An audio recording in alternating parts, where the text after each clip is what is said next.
Okay, so you need a plain piece of paper. On the top of that piece of paper, you need to either cut out and tape standard 6.28 or write it on your paper and make sure your name is on there. Okay, the first thing we're going to do is read the standard. Describe the growth of the Mauryan Empire and the political and moral achievements of the Emperor Ashoka. Okay, we're going to break this standard down. We're going to break it down. Okay, we're going to break it in half. So we're going to start right there by breaking it in half. And we're going to talk about the first half, and then we'll talk about the second half. All right, the first half says that you're going to describe something to me. What is the thing you are going to describe to me? What is it? The growth of the Mauryan Empire. Yep. You're going to explain to me the growth of the Mauryan Empire. So basically, in the first part of the standard, you're going to talk about how the Mauryan Empire grew. What does it mean by grow? How it became bigger. Okay, it got bigger because maybe they conquered more lands and it got bigger. How else do you grow if you're a development? Okay, it got bigger as far as the buildings and the cities and the villages. How else can you grow if you're an empire? Get more money. Better trade. Government. You become more powerful. All right, so there's a lot of different ways that you can grow if you're an empire. Now the second half of this standard is talking about a person. Who's that person? The emperor. Yep, the emperor. The Emperor Ashoka. Okay, so we're going to cloud his name in. What does it want to know that he did? He made some great, what word in there? Achievements. Okay? What kind of achievements? Moral. Moral achievements. And what else? Political achievements. Okay? So when we talk about political achievements, what are we talking about when we talk about politics? The, one word. Government. How it's run. How we operate. Now, that was kind of easy because we've talked about that one in a lot of civilizations before. But this word right here, morals, that's throwing people off today because nobody's been really able to explain exactly to me what they think it is. Who thinks they know what it is if you have morals? Like what? Meaning? Fable. A fable. If you have morals, each one of you have morals. Life lessons. Like what? Life lessons. Life lessons. Oh. Okay, fable will tell you a life lesson, right? Yeah, like tables. Exactly. All right, so who knows in here the difference between right and wrong? Kind of. Why do you know that? Our parents taught us. Your parents taught you? That Because they what? disciplined us. You have morals. Because you have morals. How many of you want to be treated equally? How many of you want to be treated fairly? How many of you want to be treated like you would, you know what the golden rule is? Yes. Treat others the way you want to be treated. How many of you try to live toward that golden rule? To treat other people the way you want to be treated? No. No. So you're selfish people and you just want to do whatever you want to do. Yeah. Okay, so what does that say about your morals when you tell me You don't that? have to go pretty You probably don't have very good morals. But if you're a person who wants to treat others as you want to be treated, then what does that have to say about your morals? You have good morals, okay? And a little tiny itty-bitty infant baby that you hold in your arms, have they established their morals yet? No. No, probably not. Because could you say then that your morals are learned? Yeah. Somewhat. Yeah, you can, can't you? Because you might learn from what you have done in your lifetime that was a good idea and what was a bad idea. Or from like Ben Franklin. Or from what other people have done that was a good idea and a bad idea, right? Don't do Okay, so you learn a lot of different ways. And in the process of that learning what's right and what's wrong and what's good and what's bad, you have established morals. Okay? All right, so when we look at Emperor Ahsoka, we're going to be talking about the achievements. If you achieve something, do you gain or do you lose ground? You gain ground. Okay, so we're going to be looking at the achievements of Emperor Ahsoka, both morally and politically. All right, so now let's go back to the first half, which is describe the growth of the Mauryan Empire. Okay, I'm going to take this a sentence at a time. Okay? What you're going to need, though, is you're going to need a clean piece of paper. And on that clean piece of paper, the one that you have, you're going to divide it in half. So you're going to put a horizontal line halfway across that paper.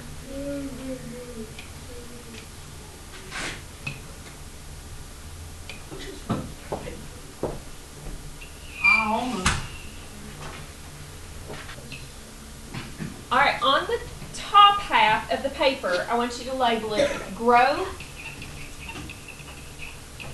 of what empire? The Mauryan.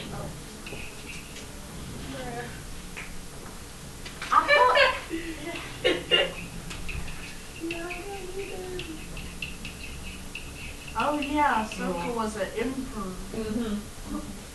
All right, the growth of the Mauryan Empire. Okay, we're going to take this a sentence at a time. When we take notes, we are not writing a story and we are not writing a big, huge paragraph. When you take notes, you take fast little quick things that just tell you what you need to know. Move and move on, right? All right, so let's look at the first sentence. Around 500 BC, India was divided into many small, weak kingdoms, which left them open to foreign invasions. All right? When? When did I tell you? 500 BC.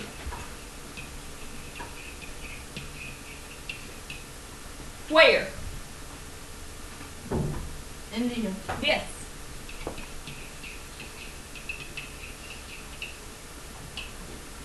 Now, according to that sentence, we've got 500 BC in India. What did India look like? It was divided Small, weak. into small, weak kingdoms. So we need to put that here. It's divided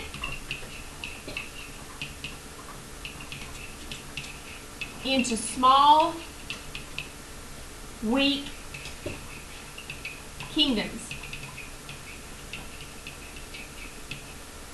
Because those kingdoms are divided up and they're small and they're weak, what did that leave them open to? Invasion. So they were now open to invasion or invaders. Could I even say attack? I could, couldn't I? Alright, so in 500 BC, this should be India, not Indian. India was divided into small, weak kingdoms. They were open to invasion. Alright, next sentence. So we've got divided, small, weak kingdoms, open to invasion. These invaders included the Persians and the Greeks. Who were they? Alright, so I'm going to put invaders. Now this is how I'm going to do this note because I want to add a little bit to each one. Invaders. Persians. And who were the others? Greek. So the Persians and the Greek. Alright, that's who wanted to invade. Alright, the Greeks were led by Alexander the Great. That's him. Okay, it's a statue of him. The Greeks actually defeated the Persians. Okay, so now what do I know about the Persians? They were what? They were defeated by the Greeks.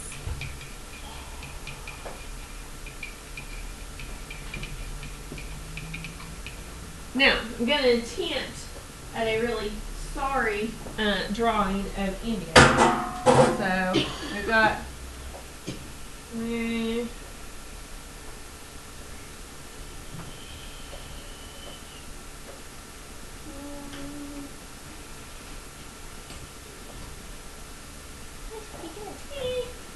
Okay, we've got India here.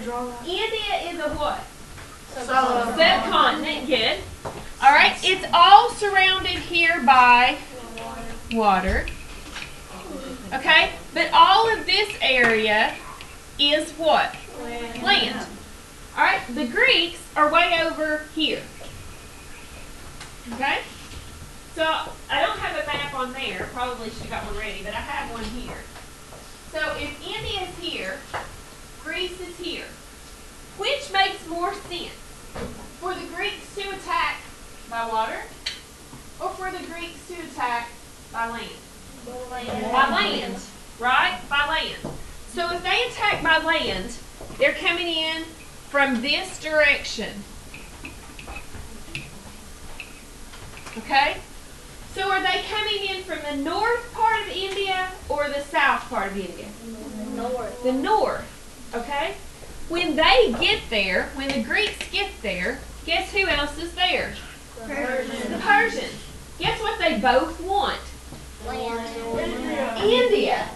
Okay? So when they get there, the Persians are all like, oh, we're going to take over India. And the Greeks are like, no, you're not. We were here first. We're going to take it. And they're like, no, you weren't. We were here first. It's ours. They're like, yeah, well, bring it on. So guess what happened? They brought it on, right? And the Persians were defeated by the Greeks. Now let's just do something fun here and I just want to take a vote and see what you think. How many of you, what are these two people, what are these two groups of people both after? India, the land, okay? How many of you think that after the Greeks defeated the Persians, that they went ahead and invaded India and took over that land and claimed it as their own? Okay? How many of you think that the Greeks went ahead, entered into India, meshed with the culture that was there, and created a new culture? Okay? How many of you think that the Greeks said, I'm homesick and I want to go home? Nobody? A couple people? All right, let's see what they did. The Greeks led by Alexander the Great. The Greeks actually defeated the Persians, but since Alexander's troops were homesick and they started to rebel. What does rebel mean? Go against. I'm not doing that. I am so tired of this. I just want to go home and see my mom. You don't understand. I'm not seeing my dog and cat. Weren't they grown men? Yes, they were grown men. Grown men. They were grown men, crying like babies. And they started to rebel. Well, if Alexander the Great's leading his troops into India, and his troops go, we're sick of this, we don't want to do it anymore, is it really smart for Alexander the Great to go, well, I think I'll go take care of this myself then? No. Person gets like 1,000. Yeah, exactly. That would not work out too well in his interest, would it? So what choice did he have but to turn back out of India and went home? So guess what the Greeks did? They went home. They didn't even fight? I don't know what happened. They did not. How long did it take to get there from I would say it took quite a while. All right, let's move right along now. Okay? Now, once Alexander left, that left an Indian military officer. Where does that tell me he is from? India. Okay? India. So, I'm going to say an Indian military officer. And I'm going to go ahead and tell you, you're going to laugh at his name. Everybody else has today. Okay? His name was Chandra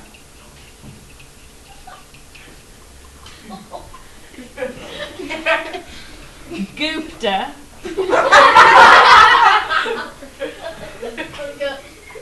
Maria. Mario? No, not Mario. Gupta. Okay? Have you seen this name somewhere before? No. Yes! Where? The Mario! Oh my god. Right here, the Mauryan Empire. I was thinking of the So what's his Okay. name again? Shalandra? Chandra Gupta Maurya. Mario. Gupta. I like. Alright. Okay, so if you have an empire and you are the king, the emperor, who's going to be the next king? Your Your son, and then your son's son. Okay, Exactly. exactly. All right, so once Alexander left, an Indian military officer named Chandragupta Maurya built a strong army, and in 321 BC, he set out to conquer northern India. All right, so what did he do? We built a strong army. And went Built to a strong conquer- army. All right, so we're going to put that here. Built strong army. China, here it is.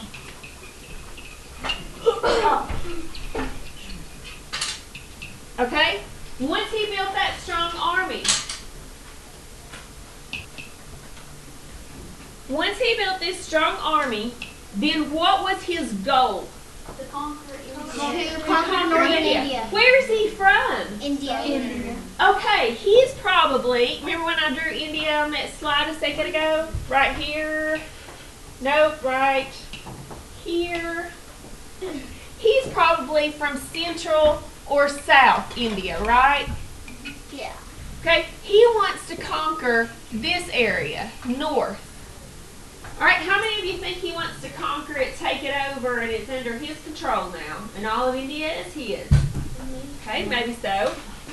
When you hear the word conquer, do you think of it as being a positive word or a negative word? Positive. Who says positive? Who says negative? Who says neutral? Well, yeah. It really depends, doesn't it?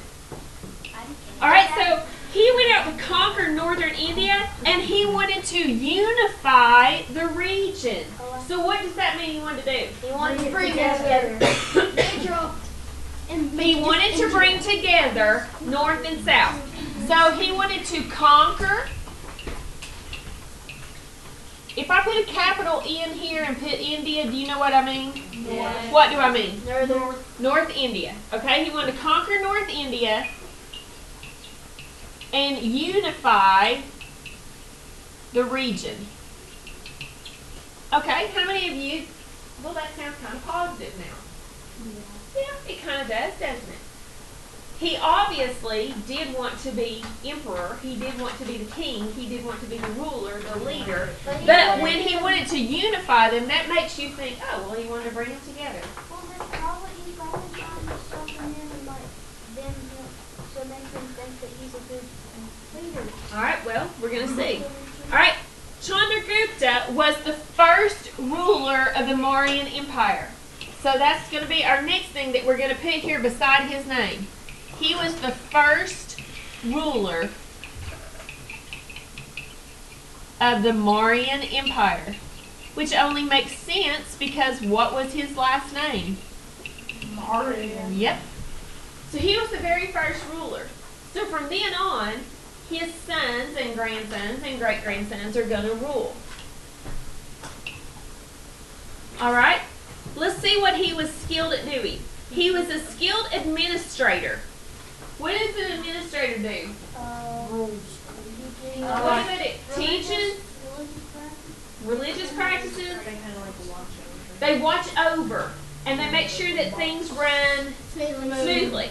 All right, and he was also, he knew how to run a government. He was a skilled administrator. He knew how to run a government. So was he a pretty good politician? Yeah. Yeah, he was. All right, one of his major achievements. Now you think about this guy coming in and he's going to unify the country of India. He sets out to conquer the north, bring them together. He rules the first Mauryan Empire. He's a good political leader. He's a good administrator. He knows how to run a government. And one of his major achievements was an efficient postal service. Wow.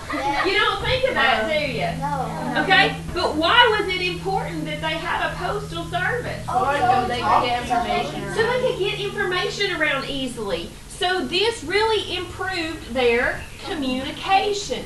All right, so we're going to put here that he conquered North India and that he unified the region. He was a great, you want to put politician, leader? What do you want to Leader. put? Politician. So you pick whichever one you want. How's that? He was a great leader. And he had an efficient, what does it mean to have something that's efficient? Easy going. It works. Good. It works well. So he had an efficient postal system. And that postal system's main job was to increase communication. Now, let me remind you of something.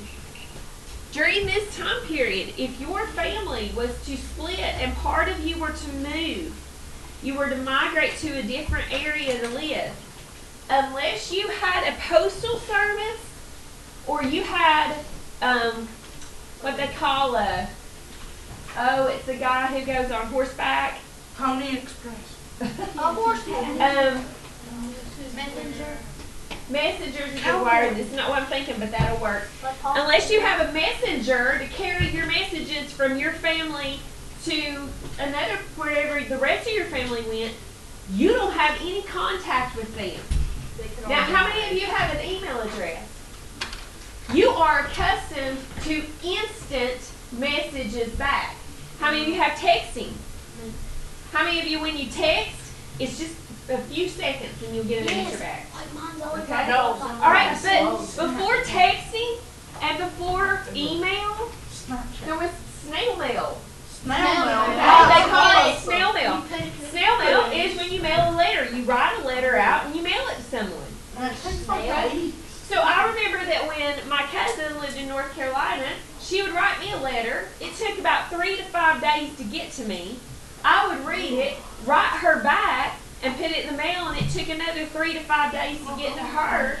By the time her letter got to me and my letter got back to her, how much time had passed? A week. A week or two. So everything that I said I was doing, I went swimming today. Not that day, not when she got it, right?